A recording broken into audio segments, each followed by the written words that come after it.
Il s'agit de l'archiduchesse Marie-Madeleine d'Autriche, qui deviendra plus tard grande-duchesse de Toscane. Née en 1589, elle était la fille cadette de Charles II, archiduc d'Autriche intérieure, et de son épouse Marie-Anne de Bavière. Benjamin d'une famille nombreuse, elle avait de nombreux frères et sœurs. Dans un tableau remarquable représentant sa mère et tous ses enfants, Marie-Madeleine apparaît comme la deuxième enfant en partant de la gauche. Parmi ses sœurs aînées se trouve Élisabeth, malheureusement décédée avant l'achèvement du tableau. Elle est représentée en blanc pour symboliser sa mort. Dès son plus jeune âge, Marie-Madeleine reçut une excellente éducation. Elle développa un vif intérêt pour l'art contemporain et le mouvement intellectuel de l'époque, l'humanisme. Cet intérêt culturel lui fut précieux dans son futur rôle de grande duchesse, notamment grâce à la réputation de la famille Médicis en matière d'art et de mécénat culturel. En 1608, à l'âge de 19 ans, elle épousa Cosme II de Médicis, grand-duc de Toscane. Comme la plupart des mariages nobles de l'époque, cette union était motivée par des considérations politiques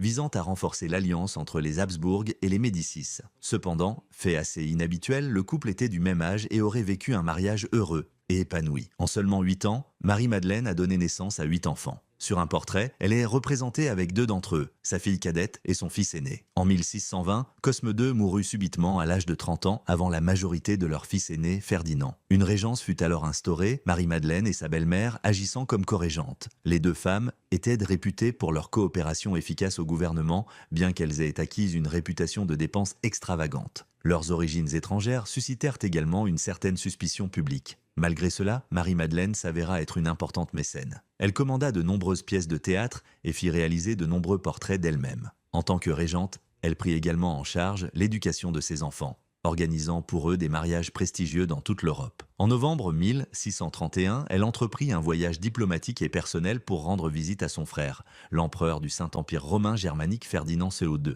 Malheureusement, au cours de ce voyage, elle tomba gravement malade et mourut subitement à l'âge de 42 ans. Son corps fut rapatrié en Toscane et inhumé à San Lorenzo, mettant fin à la vie d'une princesse Habsbourg, cultivée et influente devenue grande-duchesse.